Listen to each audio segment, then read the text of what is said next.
Happy Sabbath mga kapatid.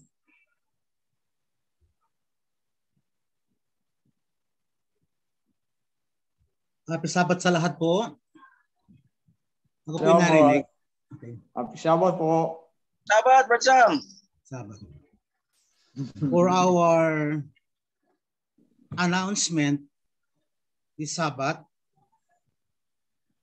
ito po ay na-forward sa akin ni Brother Edwin the other day, ang ating pong head elder. So for next Sabbath po, ang ating magiging speaker is Brother Demsel Aguirre. Tapos the third week of March, ang Park Homes elders ang assigned sa ating pong BJMP ministry. Ang ating pong Wednesday speaker ay si Brother Edwin. Sabat po ay si Brother Cesar at for Sunday si Brother Sam. Brother Edwin, pwede akong mag-excuse dito dahil mayroon akong appointment. Siguro we can assign some other speaker. Ngayon lang pong Sunday, this coming Sunday.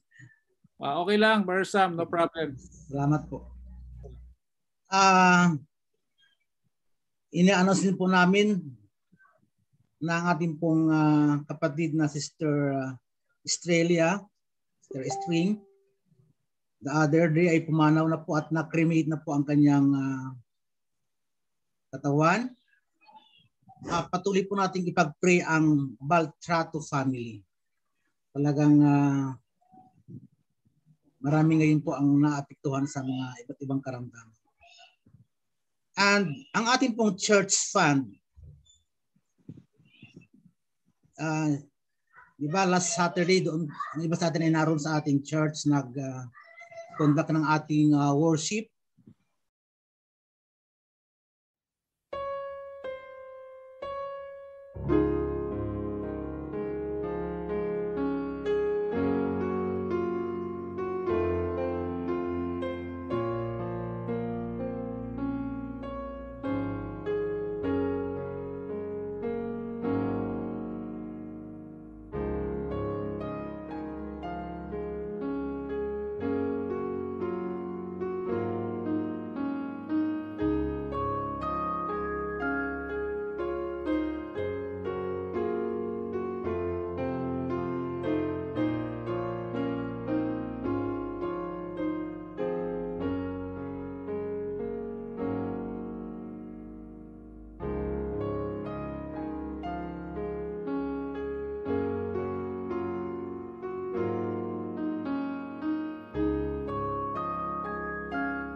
Truly, God is love. You can take away the fact that God loves us so much. Okay? That He can't stop loving us despite our unworthiness and fault. So realizing this, it invites us sinners to fall in love deeply with Him. It leads us to an understanding that no matter how sin-sick our lives are, God will always love us back and never for a moment lose His compassion towards us. Gusto pong ating pong buksan ang ating pong mga Biblia sa aklat po ng before this, ating po munang basahin ang mga participants. So ang inyong pong lingkod, ang ating pong call to worship. For our invocation, Brother Winnie Filomeno. Offertory remarks, Brother Gabriel Cajes. For our opening song, we will sing that song, Wake the Song. For our scripture reading and pastoral prayer, Brother Russell Balbos. Then for our message in a song, ito po yung ating mapapakinggan mula kay Sister Donita Cuyos from Lipa City. And of course, for the message from the Word of God, we have our Brother Bini Filomeno. And closing song, we will sing "It Is Well With My Soul." And for our benediction, we have Brother Bini Filomeno. So let's open our Bibles in the book of Psalm, chapter 103, verses 1 to 4. Bless the Lord, O my soul, and all that is within me. Bless his holy name. Bless the Lord, O my soul, and forget not all his benefits. Who forgiveth all thine iniquities, who healeth all thy diseases, who redeemeth thy life from destruction, who crowneth thee with loving kindness and tender mercies. Atin na pong ihanda ang ating mga sarili sa ating pong ikalawang panambahan.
Tayo po ay dumalangin.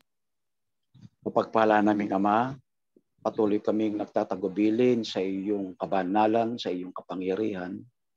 na sa aming patuloy na pagsamba, pag-aaral ng iyong mga salita, maranasan po namin ng iyong presensya.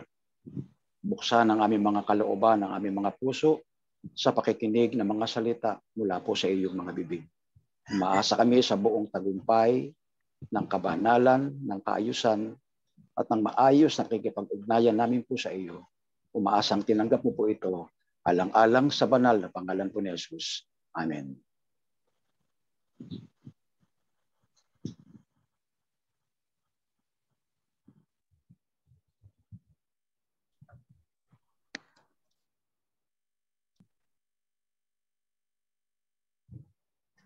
Happy Sabat po mga kapatid. Ating operatory ngayong umaga ay makita sa, babasahin tayo sa Chikang Corinto, Kapitulo 9, versikulo 7.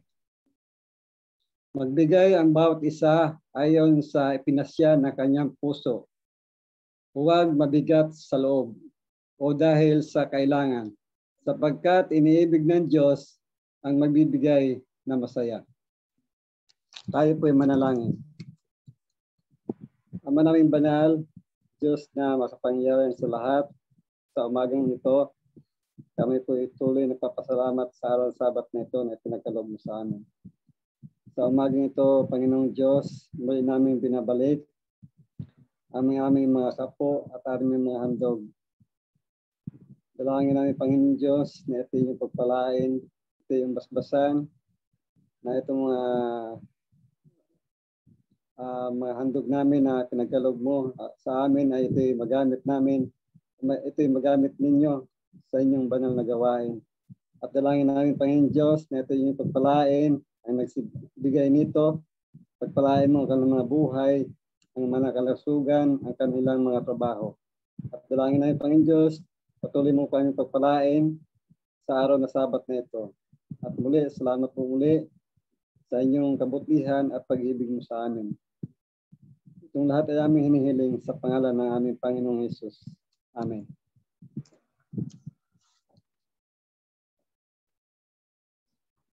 Para po sa ating opening song, awitin po natin ang Wake the Song.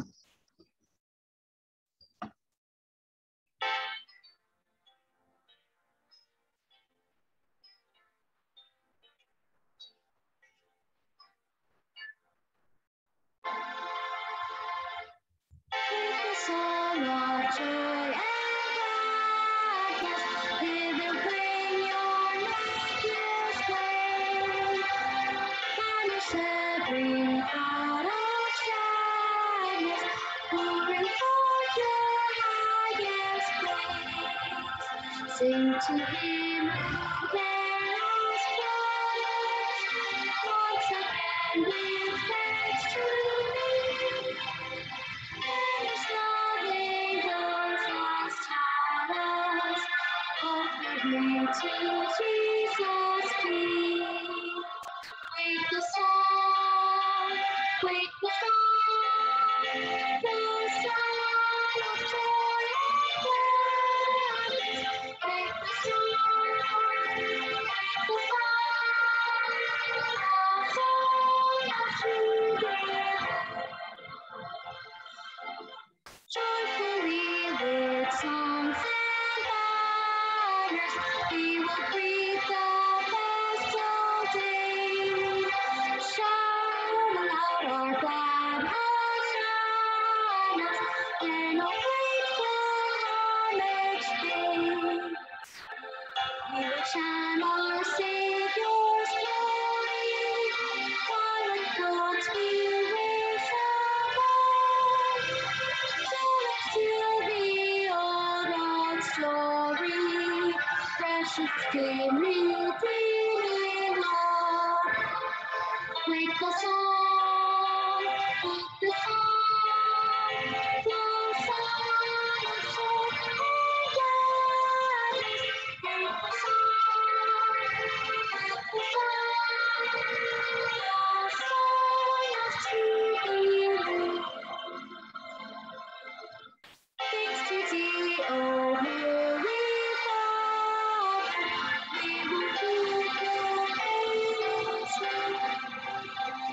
For the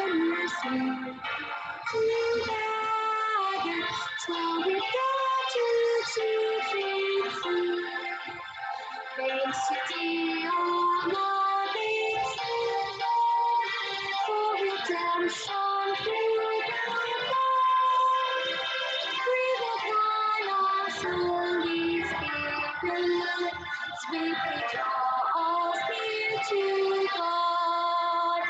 With the song, the song of joy. With the song,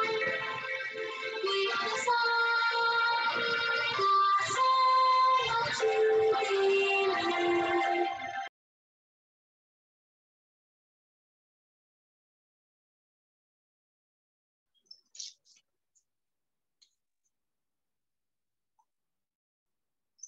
Happy Sabbath po muli mga kapatid. Ang ating pong scripture reading. Okay po ba? Narinig po ba mga kapatid? Yes po. Okay. Ating pong scripture reading ay makikita sa Hebreo 7:25. Ano po? 7:25. Ito po ang sinasabi.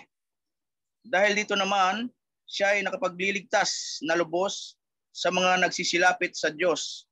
Sa pamamagitan niya, palibhasa ay laging nabubuhay siya upang mamamagitan sa kanila. So pagpalain po ang mga talatang ating pong binasa at tayo po'y lumuhod para po sa ating panalangin.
Tayo po'y manalangin.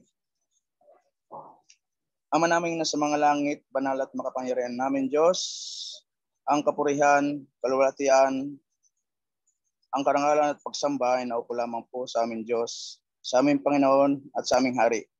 Maraming salamat muli o Diyos sa araw ng Sabat na ito, na kung saan kami po ay nagkatipon sa pamamagitan po ng social media. Aming kamuling pinapasalamatan, Panginoon. Maraming salamat sa buhay at lakas, sa mga biyaya at pagpapala na iyong po pinakakaloob sa bawat isa sa amin. At sa oras na ito, Panginoon, narito ang inyong pong lingkod na si Brother Benny na inyong gagamitin na magbibigay ng tinapay ng buhay, magiging pagkaing espiritual sa amin, Panginoon. Ay pong dinadalangin ng Santong Espiritu ang sumakanya at sumaamin ang katalino at kaalaman ng pag-uunawa upang aming mapakinggan ang mga salita na makapagbibigay kabanalan at kaayusan sa araw-araw ng buhay. Panginoon, sa oras din ito, aming pong inalalapit sa inyo ang kaibigan na Brother Benny, na si Jenny Sibiliano, Panginoon. Anuman ang kanyang nararamdaman sa kanyang lupang katawan, o Diyos. Kayo lang po ang Panginoon na nakakaalam ng kanyang kalagayan. Wala pong iba makapagpapagaling kundi kayo, sapagkat kayo may likas sa amin, Panginoon. Amin pong inalapit, kumari, Panginoon. Dampian na inyong pong mapagpalang kamay. Ang lunas kagalingan ay sumakanya, Panginoon. Kawaan po sana ang aming din kapatid, aming kaibigan, upang bumalik sa normal ang kanyang kalagayan, upang lalong higit makilala niya kayo, Panginoon. At sa sunod ng mga pagkakataon, ay magkakaroon din siya ng oras para sa inyo. At malaman niya na kayo ang Diyos na siyang makapangyarihan at nagbibigay lunas sa amin. Maraming salamat muli o Diyos. Patawad po sa lahat naming mga nagawang kasalanan, sa aming po mga pananalita, kilos at pag-iisip, kami po inyong patawad at linisin upang maging karapat-dapat kami sa oras nito sa inyong harapan. Maraming salamat muli. Ang bendisyon at pagpapala ng langit muli naming maranasan. Ito po aming dalangin sa pangalan ni Jesus. Amen.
Not what I prayed for, it's not what I wanted, it's not something I understand. My circumstances seem so confusing, I'm placing it all in your hands. Your ways are higher than mine. I want mountains to move. You want me to climb. So I'm gonna trust your work, your will and your time. Your ways are higher than mine.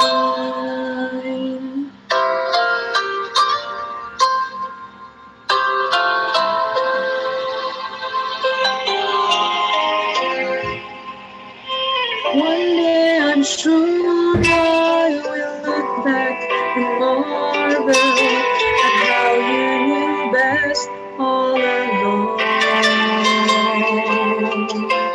You see from heaven, you know it's the hard times that make my faith steady and strong.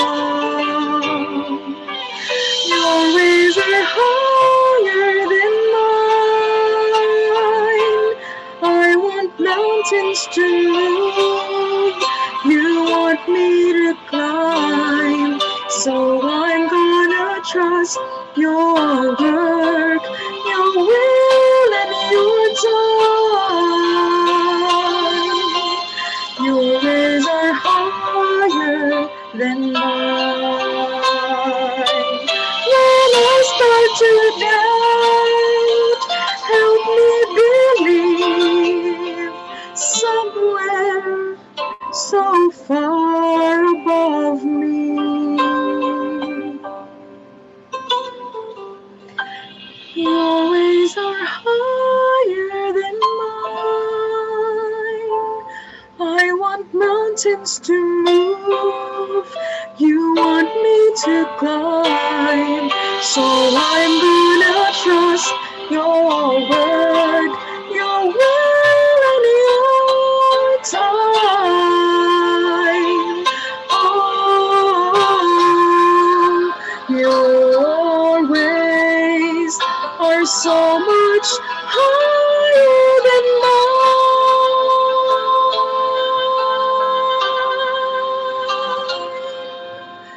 Your ways are higher than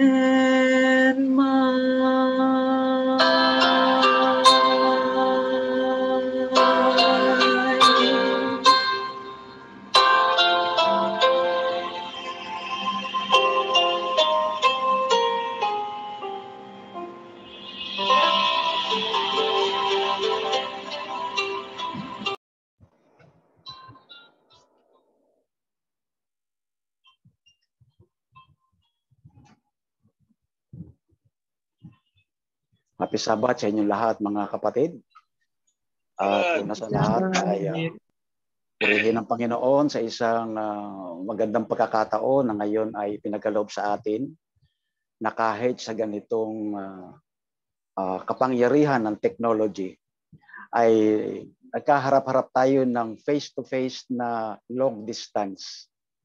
Bagamat merong kaunting kabiguan kahapon, we received a call from Brother Ed na hindi nga matutuloy itong pinananabigan nating magkaharap muli.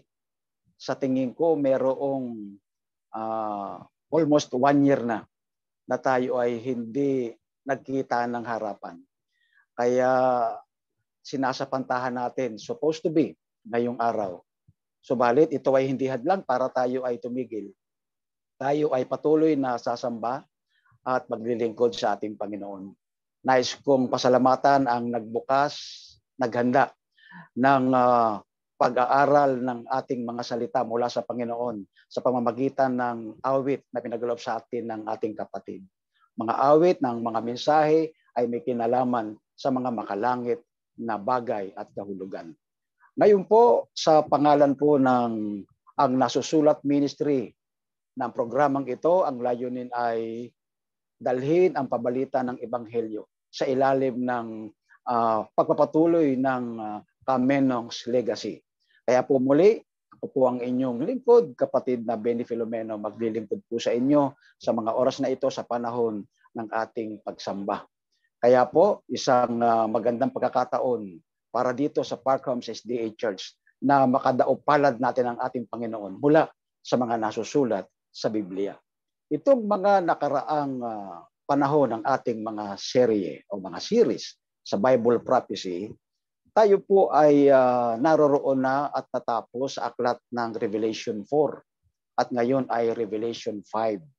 Ibig sabihin mga kapatid ay hindi nating kinalilimutan na bagamat ito ay natalakay natin, ngunit hindi sasalang mayroon tayong mga panibagong updates, hindi dahil sa bagong katotohanan, kundi sa mga katuparan na isa-isang natutupad at muli sa bahaging ito, ipinakikilala sa atin ang isang bagay na bago tayo maghanda sa mga darating na panahon, inihanda tayo ng mga salita ng Diyos sa pamamagitan ng mga salitang hulang ito. Ang paksa na ating tatalakayin ay pinamagatang The Sanctuary, the Friendly Place. Ibig sabihin, ang santuaryo ng Diyos sa langit, ang lugar na kung saan ang kaibig-ibig na si Kristo, na ating kaibigan na tagapamagitan, yun ang lugar kung saan ipinapakita sa atin na tayo ay kanyang kaibigan, tayo ay kanyang mahal, at lagi niya tayong mamahalin araw-araw. Nais kong ulitin yung talatang binasa ng ating kapatid kanina sa Hebreo 7:25. Ito po ang pag-uulit na pagbasa na nais kong banggitin sa oras na ito. Ang sabi rito ay ganito: dahil dito naman, siya ay nakapagliligtas na lubos sa mga nagsisilapit sa Diyos. Sa pamamagitan niya, palibhas ay laging nabubuhay siya upang mamagitan sa Kanya. Ang ganda ng pangako. Ibig sabihin ng ating Panginoon Kristo, pag-akyat niya doon sa kabanal-banalang dako, pagpasok niya roon sa nakapinid na pinto na pagbukas noong 1844, ayon sa mga explanation ng ating Spirit of Prophecy, ay pumasok siya upang pasimulan ang tinatawag ng paglilingkod bilang saserdote sa investigative judgment process. Nang ibig sabihin ay sisiya sa atin na may paghatol. Tandaan po natin, sa kasalukuyan, pinag-aaralan natin, na pag-uunawa natin ayon sa takbo ng mga nasusulat sa Biblia, merong mga uri ng tinatawag na paghuhukom na sinasagawa. Yung tinatawag nating investigative judgment, yung pre-judgment, tsaka yung tinatawag nating yung final execution o yung verdict. Ang tawag dito ay nasa ilalim ng pangangasiwa ng salitang paghuhukom or judgment. Hindi nakatatakot pakinggan ito kung tayo'y nakahanda ang ating mga puso. Sapagkat yung salitang paghuhukom ay isang bagay na parabagang nahihingtakutan. Pero ang sabi ng Biblia, ang paghatol ay naroroon ng ibig sabihin ay depende sa ginawa ng tao. Kaya nga po natin pinag-aaralan ang mga sharing ito ng aklat ng Apokalipsis. Dito po sa chapter 5, ipinapakita rito ang karugtong at ang kalagayan matapos nating makita ang Revelation 4. Lahat ng ito, mga kapatid, ay eksena doon sa langit. Pag sinabi natin at pinag-usapan at pinag-aralan ng tungkol sa santuario, wala tayong ibang bagay na babalik kundi yung balik-aral natin sa panahon ng matandang tipan o sa panahon ng kasaysayan ng matandang Israel noong unang panahon. Titignan po natin, alam po ba ninyo ang mga paglilingkod sa santuario? Kung ating bibigyan at bubuksan ang ating kaisipan mula sa mga nasusulat mula sa Biblia, ipinapakita sa atin na merong isang dakilang lumikha, merong isang bagay na sinasabi natin the supernatural being. Ibig sabihin, merong supreme God, merong tinatawag na pamamagitan sa panahon ng bagong tipan na ginagawa ng ating Panginoon. Alam po ninyo, nakikita natin sa isang perspektibo sa takbo ng kasaysayan ng Biblia. Kung walang banal na tao kahit isa sa lupang ito, makapapasok kaya ang isang kakaibang tanawin ng kabanalan at kalawalhatian ng langit sa langit para ipakita sa lupa? Mapapansin po natin sa kalagayan ng ating mga lingkod na mga propeta, partikular kay Moises. Noong siya ay makipag-usap sa Diyos sa bundok ng Horeb doon sa Sinai, ipinakikita ro na hindi ganong kadali na ang Diyos ay makipag-usap sa tao. Noong si Moises ay makipag-usap sa Diyos, nakikita natin ang kaluwalhatiang yaon ay isang bagay na nakatatakot. Ibig sabihin ng ating Panginoon sa kanyang immortal na kalagayan, sa liwanag na yaon, ang Diyos ay nakipamayan sa pamamagitan ng pagtatayo at pag-uutos ng Diyos kay Moises na maglagay ng santuario sapagkat yaon ang bagay na dapat nating unawain sa Exodus 25, talatang 8, gawan mo ako ng santuario sapagkat sa bagay na ito, dito ako mananahan para makipamayan sa tao. Ibig sabihin, mga kapatid, kung ang langit ay malayo sa lupa, papaano mayahayag ang kalangitan sa lupa samantalang ito ay batbat ng kasalanan? Nakita po ninyo ang isang hiwaga at kabanalan na nais nating banggitin sa bahagi ng paunang salita ng ating pag-aaralan ngayon. Papaano makakaabot ang banal na langit sa lupa? Dangang ang lupang ito ay batbat ng kasalanan. Sa pagsusumikap ng banal na Espiritu, sa pagsasagawa ng Ama, Anak at Espiritu Santo, sa puso ng tao, kinakailangan magkaroon ng isang taong banal upang makipag-ugnayan siya sa lupa at maipakita ang mga bagay na nakikita sa langit. Hindi na tayo lalayo sapagkat sa panahon ng bagong tipan, si John the Revelator, ng kapahayagan ni Kristo ipinakita sa kanya. Kaya nga merong pangitain ng kahayagan ng Apokalipsis. Si Juan, nung makita niya ang kasaysayan at ritual na banal doon sa langit, siya'y nagpatira pa. Nakita niya ang kakaibang larawan. Hindi kaya kasing bigkasin ng tao ang mga bagay na nakikita sa langit. Hindi rin kayang mabuhay ang isang tao kung siya'y biglang didikit o sasanib o dadais ang wika nga. Kapag ka ang isang mortal ay haharap sa immortal, magigiba ang tao. Kinakailangan ang tao ay baguhin. Unang-una sa pag-uugali, yung pagiging banal.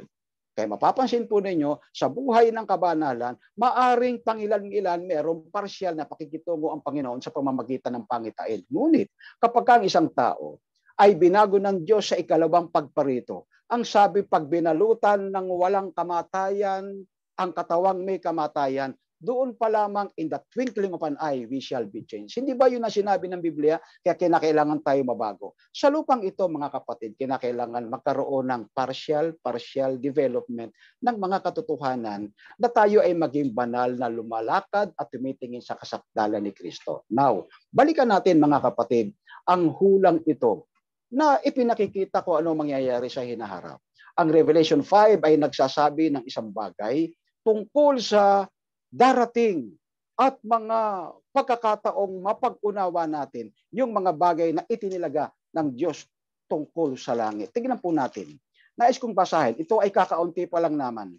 Ibig sabihin ay maigsing mga bersikulo lamang ang nais nating bigyan ng pansin dito. Buksan po natin ang ating mga Biblia sa aklat ng Apokalipsis, chapter 5. Tignan po natin. Ang sabi rito ay ganito.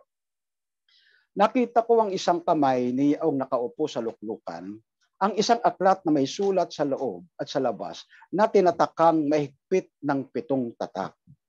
Pansinin po natin mga kapatid. Last time, pinag-aralan natin ang Kapitulo 4 ng Apokalipsis. Dito ipinakita sa atin na ang parehong chapter na ito, ang eksena walang iba kundi doon sa kalangitan. Hindi naman katakataka o hindi naman bago sa bayan ng Diyos. Kung ang bayan ng kalangitan doon sa langit na bayan ay magpakita para dito sa lupa alang-alang sa mga banal at pangako sa magiging banal hanggang sa final redemption.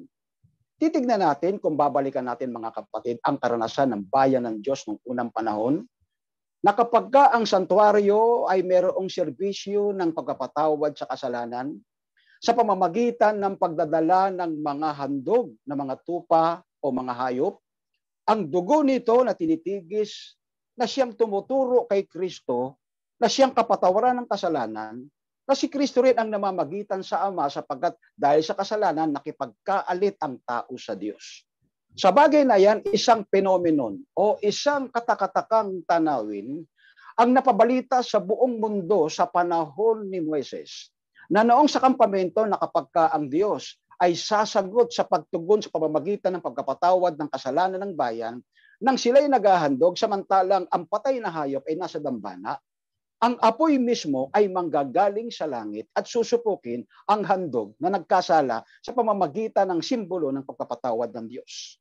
Ikalawa, kapag ang bayan ng Diyos ay nagkakaroon ng tinatawag na pagkahirap, pagkagutom, pinakakain sila. Sa takbo ng masidhing init, binibigyan sila ng patnubay ng ulap. Sa gabi, meron silang apoy na nagpapainit at nagga-guide sa kanilang mga landas. Nakita itong tanawing ito sa buong sanlibutan mga kapatid. Nang ibig sabihin, mayroon talagang langit. Dangan nga lamang ang pabalitang ito ay hindi nakarating at hindi tinanggap ng nakararami sa sanlibutan sapagkat mismo ang binigyan ng aral para dalhin ito ay nahawa ng mga pagsamba sa Diyos-Diyusan, nahawa ng paggawa ng mga kasalanang nasa paligid nila. Subalit ang Diyos hindi nagsawa na sikaping kahit isa, naging 2, naging 3, sa marami kumpara tinawag na mga ang nalabing iglesia o ang mga nalabing tao na siyang nagdadala ng mabuting pabalita. Kagang ngayon mga kapatid, pinapag-aralan natin ang mga pangungusap na ito sa aklat ng Apokalipsis. Muli tayong binabalik tanaw kung ano ang ginawa ng Diyos noong unang panahon.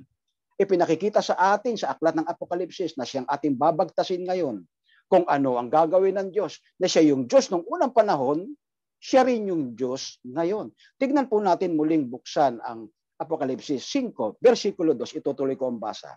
At nakakita ko ng isang malakas na anghel, nagtatanyag ng malakas na tinig. Sinong karapat dapat magbukas ng aklat at magtanggal ng mga tatak nito? Isang napakagandang pabalita mga kapatid ang dinadala sa atin ng aklat na ito. Pinag-uusapan dito ang tinatawag ng pagtatatak. Alam po ninyo mga kapatid, napakalaking bagay na makatanggap tayo ng tatak. Parang ganito lang yan eh.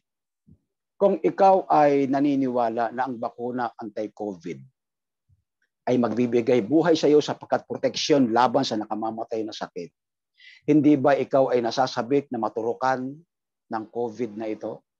Sa isang espiritual na bagay na is kung i-apply. Kung ang pagtatak na ito ay magiging dahilan ng silyadong ikaw ay hindi mahuhulog sa tukso o sa kasalanan, kung ang tatak na ito ay tatak ng iyong kaligtasan hanggang sa panahon ng katubusan, kasasabikan mo nga na ikaw ay matatakan. Ngunit, papaano kang tatatakan kung yung balumbon ng aklat na may silyo o mga tatak ay hindi nabubuksan? May problema. Sino ang tagapagbukas? Kinakailangan mabuksan para lahat tayo ay matatakan laban sa dumarating na gawa ng kaaway upang dalhin tayo sa kasamaan at sa kamatayang walang hanggan sa impyerno. Ang pinag-uusapan po rito mga kapatid, matapos ipakita ang eksena doon sa sangkalangitan, hindi lamang para mag-exhibit ng mga bagay na banal sa langit, kundi upang ipakita ang layunin ng Diyos na tayo ay iligtas laban sa masamang sanlibutan ito. Kaya gayon na lamang sa isang figurative meaning o kaya sa isang damdaming nais magtaglay ng isang Kristiyanong nagnanais na matatakan. Ang sabi niya, sino ang karapat-dapat na magbukas ng aklat na ito upang ang tao ay matatakan? Ituloy natin ang basa. At sino man sa langit o sa ibabaw man ng lupa o sa ilalim man ng lupa ay hindi makapagbubukas ng aklat o makatingin man. Napansin po ninyo mga kapatid. At ako'y umiyak, ang sabi rito sa verse 4, na mainam sapagkat hindi nakasumpong ng sino mang nararapat magbukas ng aklat o makatingin man. Ibig sabihin ay walang makapagbubukas. Ang sabi rito, at sinabi sa akin ng isa sa matatanda, huwag kang umiyak.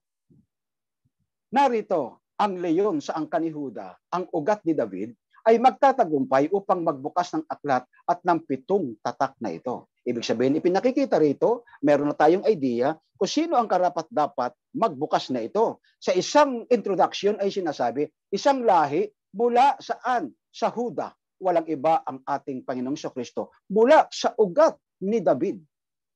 Ang leyon sa angkan ni Huda. Ibig sabihin, may katapangan. It symbolizes the Christ, the Messiah. At ang sabi sa verse 6, at nakita ko sa gitna ng luklukan at sa 4 na nilalang na buhay, sa gitna ng matatanda, ang isang kordero ay nakatayo na waring pinatay na may 7 sungay at 7 mata na siyang 7 espiritu ng Diyos na sinugo sa buong lupa. Last time, pinag-aralan natin ang iba't ibang pagbibigay kahulugan sa tiyak ng interpretasyon ng sinasabi ng aklat na ito.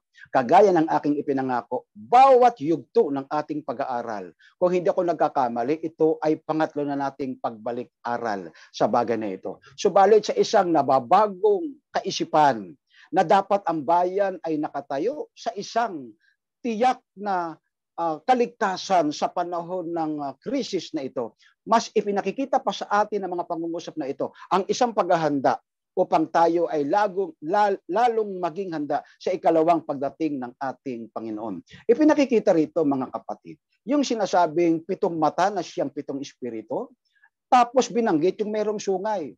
Minamahal na mga kapatid, hindi lahat ng sungay ay referring to negative side o interpretation. Pinakikita rito yung kadakilaan ng sungay, yung kataasan na walang iba nakakapit sa ating Panginoong Jesucristo, na siyang simbolo ng pangunahing maglalahad ng mga katotohanan. Verse 7, at siya'y lumapit at kinuha ang aklat sa kanyang kanang kamay niya ug nakaupo sa luklukan. Pinag-uusapan na rito mga kapatid.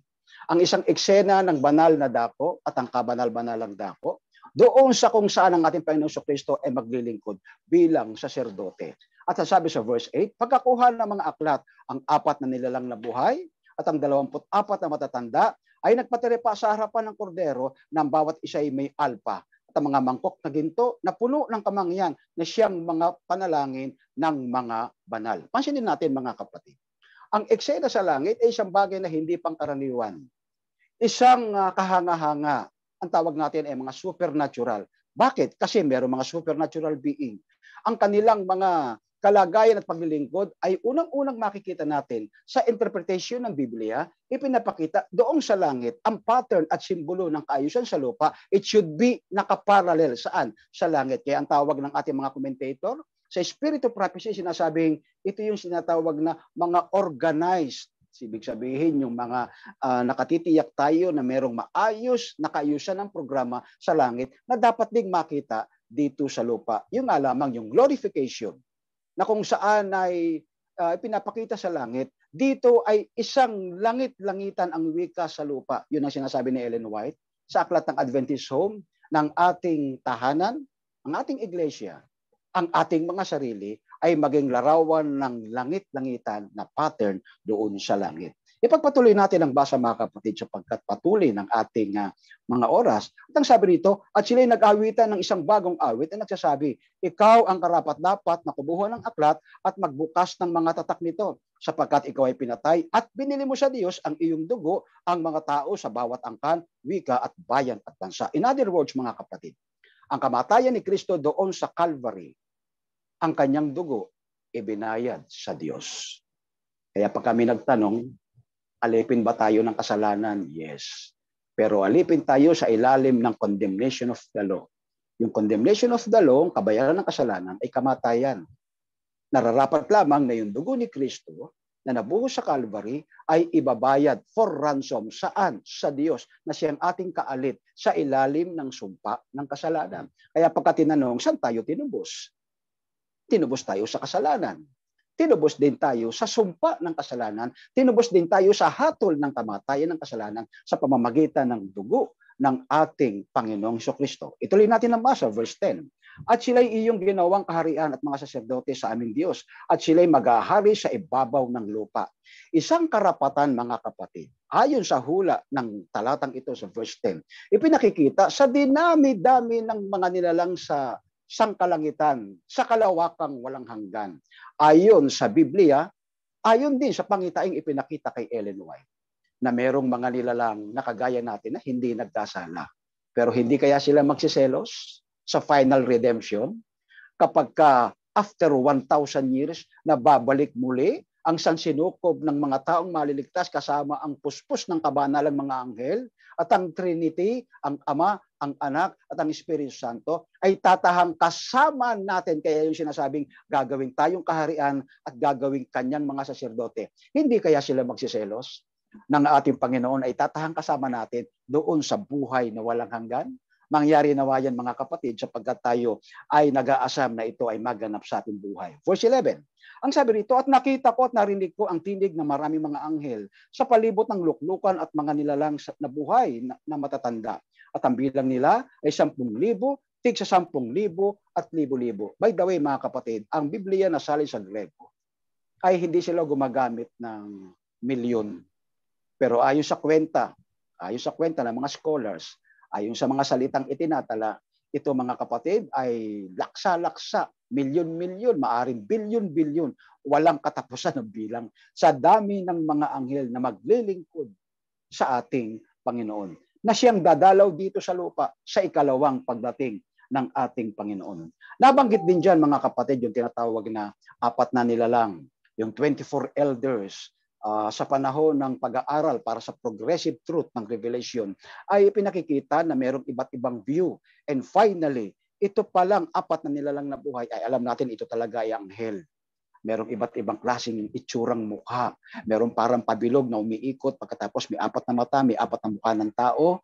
At ang bagay na yan ay, ay isang hindi pangkaraniwang larawan, no? At pagkatapos sinabi yung 24 elders, and finally ang wika, ang 24 elders ay ito yung mga unfallen world. Ibig sabihin yung mga anghel na kung saan ay naandyan na sa sistemang ito. Bagamat meron tayong mga discussion, may nagsasabi na ito ay tao na dinala mula sa lupa, dinala sa langit. Ang iba naman ay nagsasapantahan na sinasabing sa special resurrection, ito ay binuhay na maguli, dinala sa langit. Minsan ay meron tayong mga ganong pangangatuwiran. Subalit, ayon sa Spirit of Prophecy, sa sulat ni Ellen White, ito ay mga anghel, mga kapatid. Meron po tayong mga kopya niyan na magpapatunay na ito po ay mga kasama doon sa heavenly beings na ginawa ng ating Panginoon. At ang wika dyan ay ganito. Ang sabi, karapat-dapat ang kordero na pinatay upang tumanggap ng kapangyarihan at kayamanan at karunungan at kalakasan at kapurihan at kaluwalhatian at pagpapala. At ang wika pa dyan ay ganito. At ang bawat bagay na nilalang nasa langit, nasa ibabaw ng lupa, nasa ilalim ng lupa at nasa ibabaw ng dagat at lahat ng mga bagay na nangasa mga ito ay narinig ko nagsasabi, sa kanya na nakaupo sa luklukan at sa kordero ay pagpapala at kapurihan at kaluwalhatian at paghahari magpakailan-kailanman. Mga kapatid, ang mga kataga, ang mga salitang ito ay nagbibigay sa ating kaisipan sa isang pananabik na gagawin ng ating Panginoon. Bago dumating yung tinatawag na final redemption, ayon sa Daniel 7:25, meron tayong tagapamagitan na naglilingkod. Hindi niya tayo pababayaan.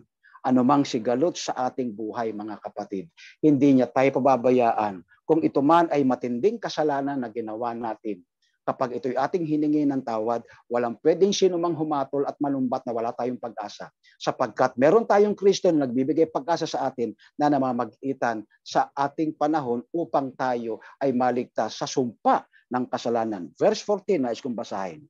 At ang apat na nilalang na buhay ay nagsabi, siya nawa, at ang matatanda ay nagpatira pa at nagsisamba. Makikita natin mga kapatid sa mga binasa nating talata, ay nagpapatunay ng isang katiyakan na meron tayong dakilang saserdote na magbibigay ng kanyang awa sa pamamagitan ng kanyang kamatayan upang tayo ay maligtas sa sumpa ng kasalanan. Nais ko kayong dalhin mga kapatid. Narito na ang isa sa climax na ating pag-uusapan. Samantalang ating pinagmamasdan ang liwanag at kalawalatian ng langit, ipinakikita mga kapatid na merong Diyos na mahabagin.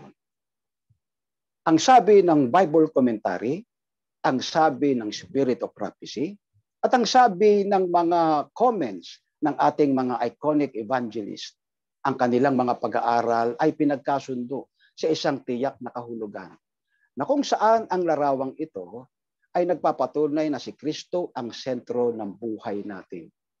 Ito mismo, yung chapter 4 and chapter 5 ng Revelation, ay isang larawan kung saan sa malaki at banal na santuario, ipinapahayag sa atin ang kanyang pagmamahal. Ang isang bagay at halimbawa na ipinakikita kung babalikan natin ang kampamento ng santuaryong pinaglilingkuran ng mga matandang Israel noong unang panahon. Samantalang inihahanda ng mga saserdote at mga kasamahang saserdote sa labas ng kampamento, isang napakagandang larawan ang ipinakita ni Ellen White. Na samantalang ang isang biktima ng kasalanan na ito'y nagdadala ng isang hayop, hindi siya nahihiyang pagchismisan siya ng kanyang mga kapitbahay. Yung bawat tolda sa isang karsadang nilalakaran ng isang taong naglalakad, halos ang kanyang mukha ay nakayuko sa lupa. Bitbit ang kanyang hayop na iyahandog sapagkat siya nagkaroon ng malaking kasalanang nakakahiya sa paningin ng Panginoon, sa paningin ng mga tao.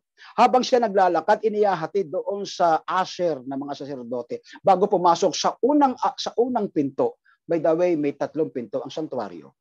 Yung labas na pinto, pagkatapos yung pinto sa holy place, ang sunod ay yung pinto sa most holy place.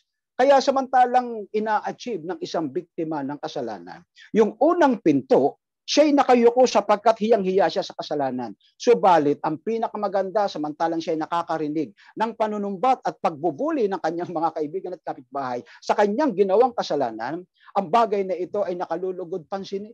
Ang wika, ang Diyos ay hindi tumitingin sa mga kasalanang mong nagawa, kundi siya tumitingin sa iyong pagsusumamo sa pagsisisi at pag-ahayag ng iyong kasalanan. At ang kasalanan mo'y patatawarin sa isang sistema at simbolo ng mga ritual na gagawin sapagkat ang pinatay na hayop ay tumuturo kay Kristo.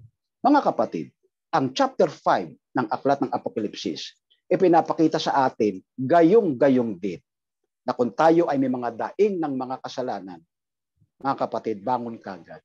Ihingi natin ang tawad ang ating mga kasalanan. Matutuwa ang anghel sa langit. Magkakasiya sila na kung papaano ipinakita sa mga parables ng isang kasalanan kapag ka pinagsisihan. Gayon din ipinapakita mayroon ng mga nagkakagalakang anghel kasama ang ating Panginoon sa nagpapatawad ng kasalanan. Sa pamamagitan ng chapter 5 ng Revelation, ipinapakita ron. Higit sa lahat, babalikan natin yung verse 1 sa pag-emphasize. Ito ay pagtatatak, mga kapatid. Kapag pinasimulan natin ang pag-aaral dito tungkol sa pagtatatak na ito, mapapansin natin, mga kapatid, na handa ba tayo na matatakan ng banal na Espiritu? Ito yung ibig sabihin no, ni Juan. Umiyak siya. Sino magbubukas ng tatak? Ipinakita na nga si Kristo. Okay, nandiyan na si Kristo. Tatatakan na tayo. Pero tika muna, karapat dapat ba tayong matatakan? Yung pagtatatak is a long process. Mula sa pagtanggap hanggang sa final redemption. Ephesians 4:30. Maliwanag yun. Huwag tayong bibitaw. May kinalaman ito sa ating karakter. Now, pagmasdan natin mga kapatid. Habang binabasa natin ang chapter 5 ng Apokalipsis, may napansin ba kayo? Anong napansin nyo na something na medyo nagpalungkot sa inyo? Alam mo si Ellen White sa kanyang mga sulat, mayroong mga bagay na nagpalungkot sa kanya. Alam nyo kung sino yon? Si Lucifer na isang cherubim kasama ng mga seraphim, wala si Lucifer doon. Pero teka muna, kung naroon si Lucifer, di wala tayong problema. Ibig sabihin ay Hindi siya makapagdadaya at makakapanukso. Pero sa isang damdaming makalupa, tinitignan natin ang wika doon sa isang aklat na aking binabasa.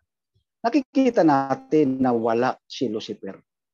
Kung wala si Lucifer, ayon sa Revelation 12, inihagi siya kasama ng 1/3 na angels na namamayagpag dito sa lupa upang hikayatin tayong gumawa ng kasalanan.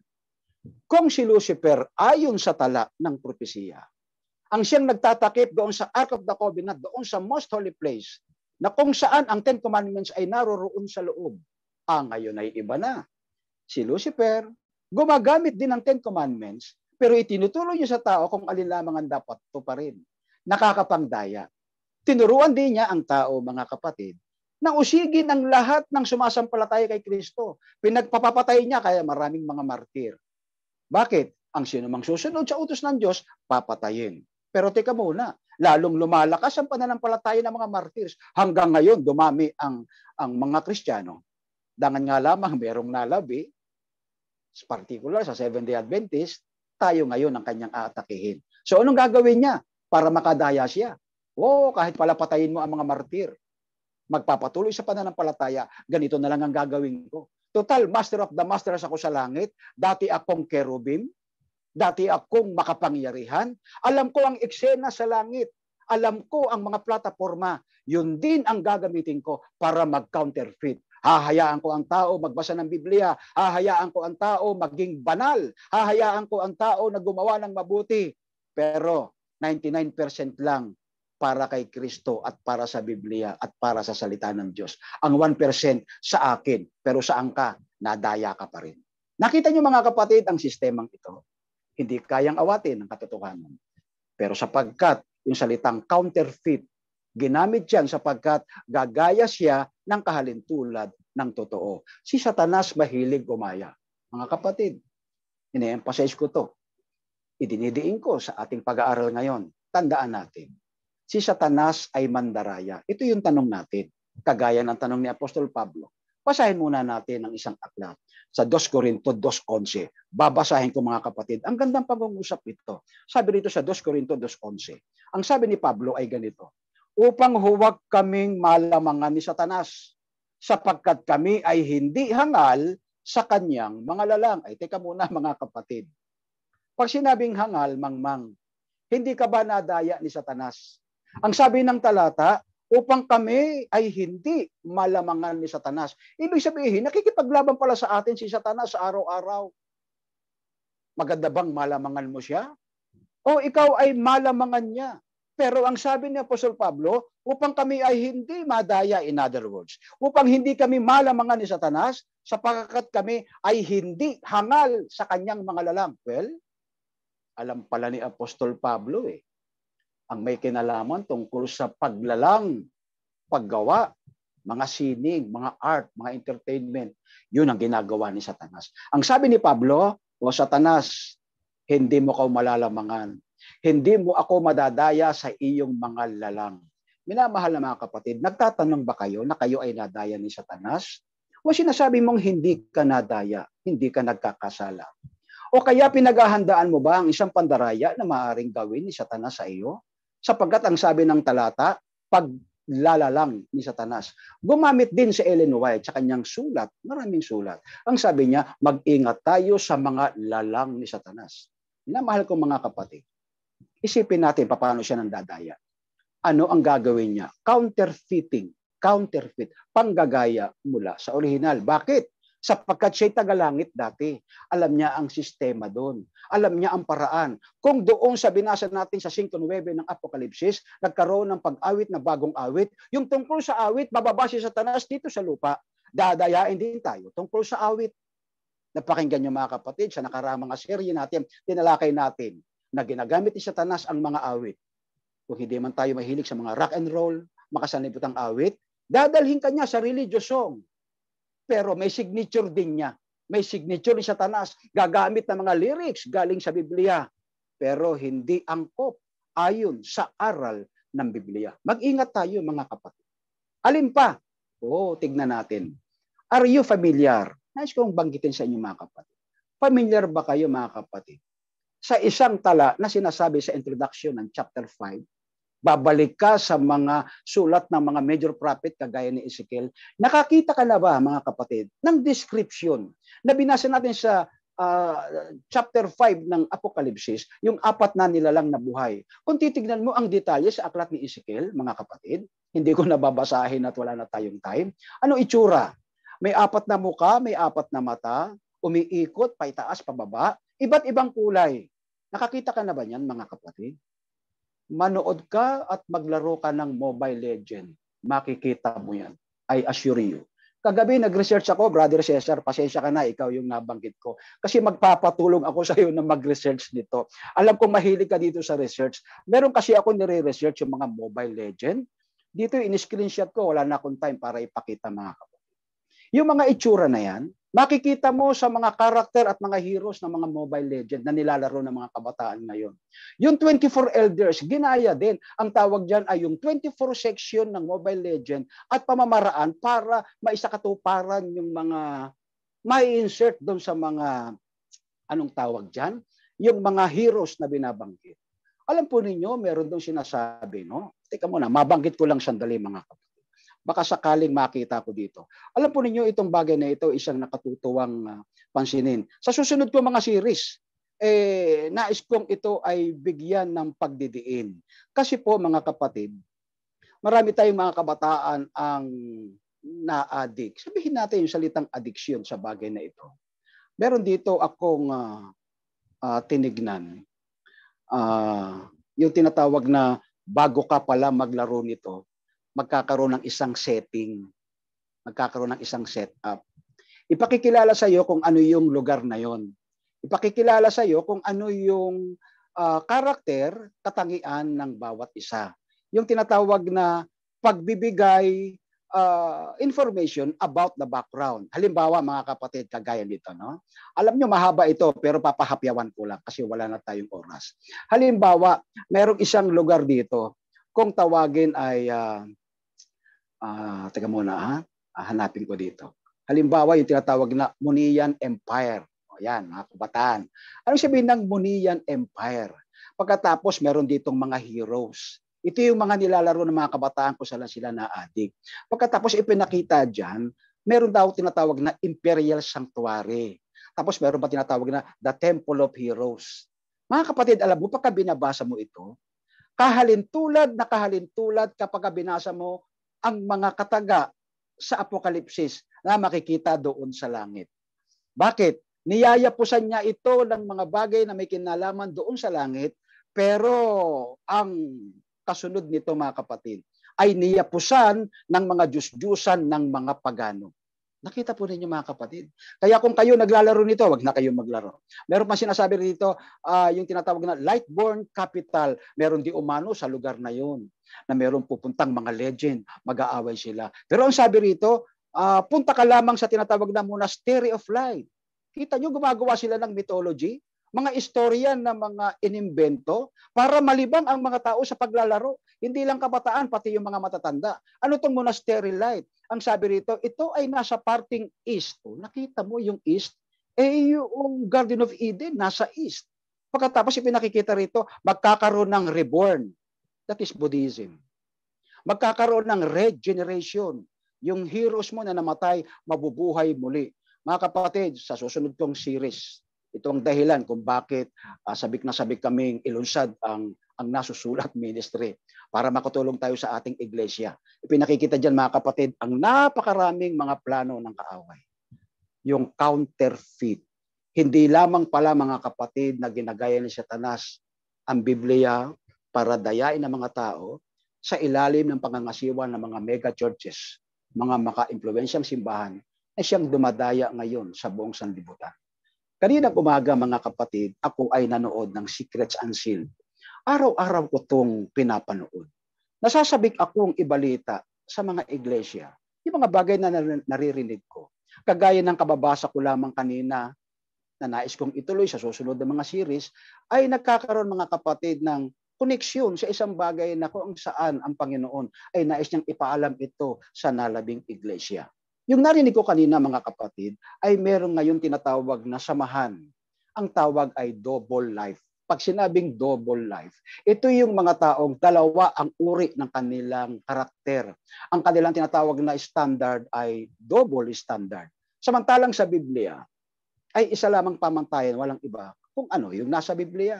Ibig sabihin ng double life, pwede kang mangilin ng Sabat, pero pagkalinggo, mangingilin ka rin. Nakita po ninyo mga kapatid, si Hal Myers ang nagbibigay ng mga ganitong series.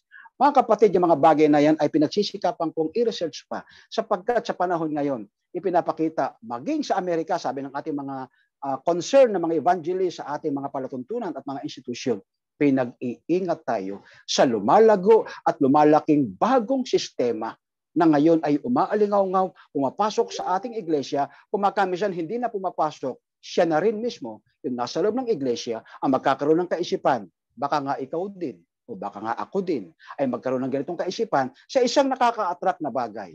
Pansinin natin mga kapatid ang aking sinasabi. Doon sa langit ay ipinakikita yung counterfeit na ginagawa ng kaaway ngayon. Siya ay lumilibot, naghahanap ng kanyang masisila. Minamahal na mga kapatid. Sa pagpapatuloy, bagaman konting minuto na lamang tayo, ay sinisikap kong ilagay pa sa isang damdamin na samantalang tayo ay nakatingin doon sa banal na sanktuaryo. Sa isang simbolo, yung tinatawag na the golden candlestick, ilan yung ilaw na naroroon na pinaglilingkuran ng mga saserdote? 7. Ang ilaw ay nagsisilbing liwanag ng buhay mo, liwanag ng katotohanan mula sa mga nasusulat sa Biblia. Iilaw yan dahil sa isang langis. Ang langis ay inilalagay araw-araw ng saserdote para ito ay magliwanag. Ang simbolong ito ay ginagawa din sa langit ng ating Panginoon.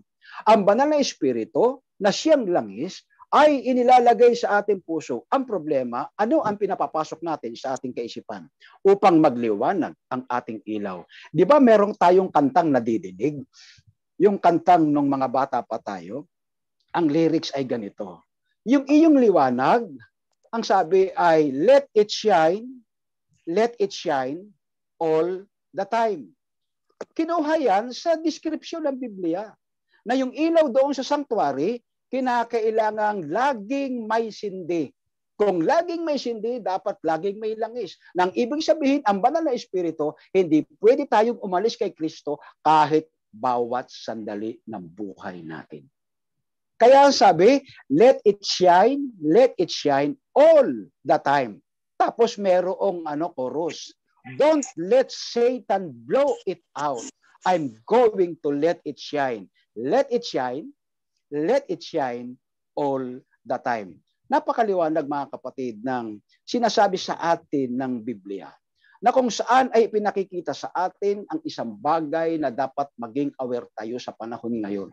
Ang pag-aaral ng mga hula sa Biblia, particular itong chapter 5 ng Revelation, hindi lamang ipaunawa sa atin mga kapatid ang ganda ng langit, kundi pinapaunawa sa atin na isang pangako ni Kristo na kapag tayo ay nagiging matatag sa ating pananampalataya. Sa panahon ng final crisis, merong Kristong namamagitan at ililigtas tayo sa lahat ng mga kasalanang tinatangkilik natin sa ating buhay. Pero ang pangako rito mga kapatid, i-surrender natin ang ating mga sarili. Pinakikita din ang isang larawang maaaring gagawin ng kaaway upang tayo ay dayain. Minamahal na mga kapatid, hindi sasalang ang lupa ay punong-puno ng kadiliman. Pero higit sa lahat mga kapatid, ang sentro ng katiyakan ni Satanas para manggulo at makakuha ng kanyang hamig sa impyernong kanyang dadanasin dito sa iglesyang ito ang nalabi. Mga kapatid, mga kabataan, sana po maging aware tayo sa bawat sandali ng ating buhay.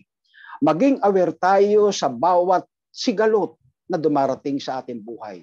Maging pampersonal, pampamilya, pangrelasyon. At higit sa lahat mga kapatid, ang singkad at daya ng kamandag, ng pagtitwist ng katotohanan ay pumapasok sa loob ng iglesia kung hindi tayo grounded sa pananampalataya at kaalaman na doktrinang ibinigay sa iglesia. Mga kapatid, hindi tayo makatatayo sa final na pagsubok na darating sa ating buhay. Napakarami na tayong napag-usapan sa mga hulang ito. Marami na tayong palaalang sa atin ay dumating sa ating mga harapan sa ating mga puso. Mga kapatid, it's about time na maging seryoso tayo. Ang pagiging Kristiyano is a serious business. Sa panahon ngayon, mga kapatid, maging sensitive po tayo. Walang iba, ang salita ng Panginoon ang siyang ating magiging gabay sa ating buhay. Mag-aral tayo ng mga salita. Manindigan tayo sa katotohanan. Magkaroon tayo ng maningas na mapanalangin. Kagaya ng salita ng ating Panginoon, nung makita niya, naglipa na ang mga alagad. Ang sabi niya, kahit 1 oras lang ang wika, kayo ay makisama sa akin sa panalangin. Manalangin kayong walang patid. Manalangin kayo upang hindi kayo magsipasok sa tukso. Minamahal na mga kapatid, ang mensaheng ito mula sa akin, nananawagan ng Diyos. Mula sa akin hanggang sa inyo, hanggang sa buong sanlibutan. Sa buong Seventh-day Adventist Church, sa buong sanlibutan. Ang panawagang ito, mga kapatid, manatili tayo kay Kristo sa magitan ng kanyang mga salita.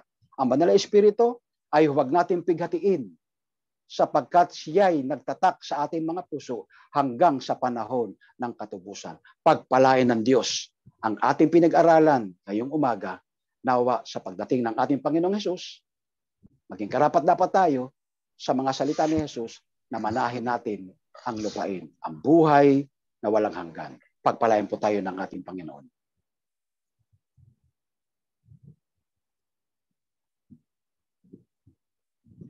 Para po sa ating pagtatapos, tayo po ay awitin po natin ang It Is Well With My Soul.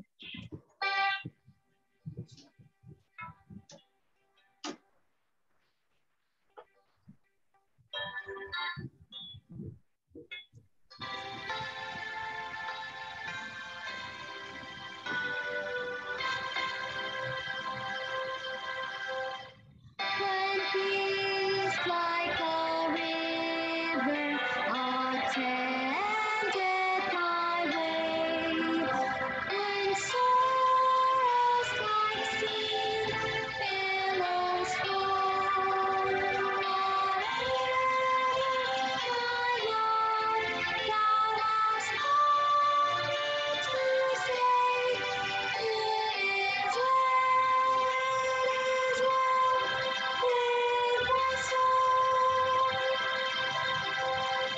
it is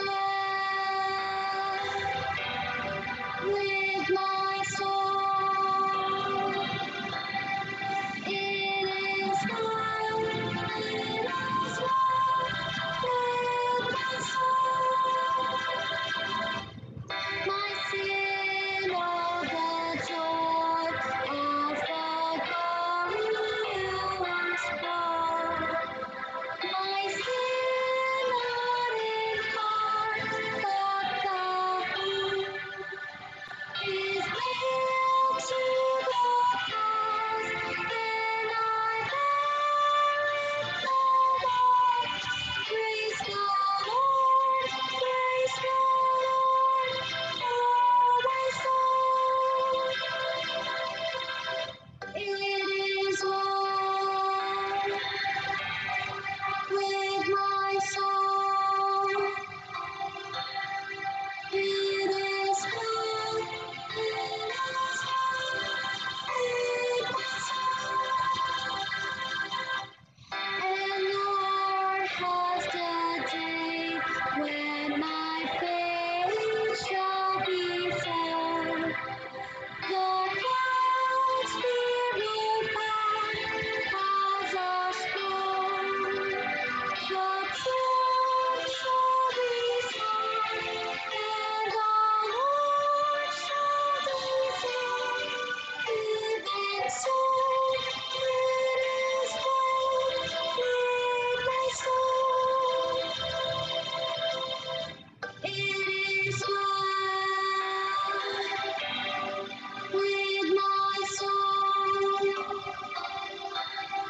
It is well, with my soul.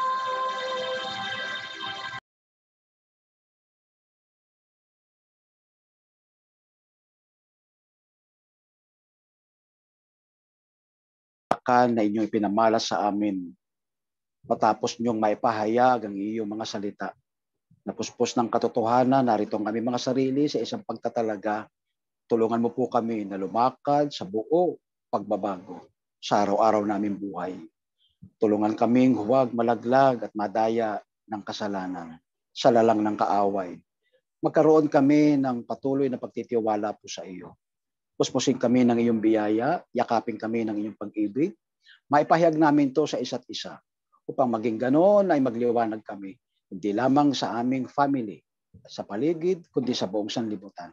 Nataglay ang katotohanan ito. Panginoon, basbasan mo po ang iglesyang ito. Pagpalain mo sa patuloy na gawaing kanilang sinasagawa. Ang pagkakaisa, ang pag-ibig, ang maghari sa buong sanlibutan ng iyong iglesia, ang Seventh-day Adventist Church, na kung saan ay iyong ginamit at pinagkatiwalaan ng iyong mga butil ng katotohanan. Umaasa kami, Panginoon, sa iyong banal na basbas na tatanggapin namin ngayon, alang-alang sa banal na pangalan po ni Jesus. Amen.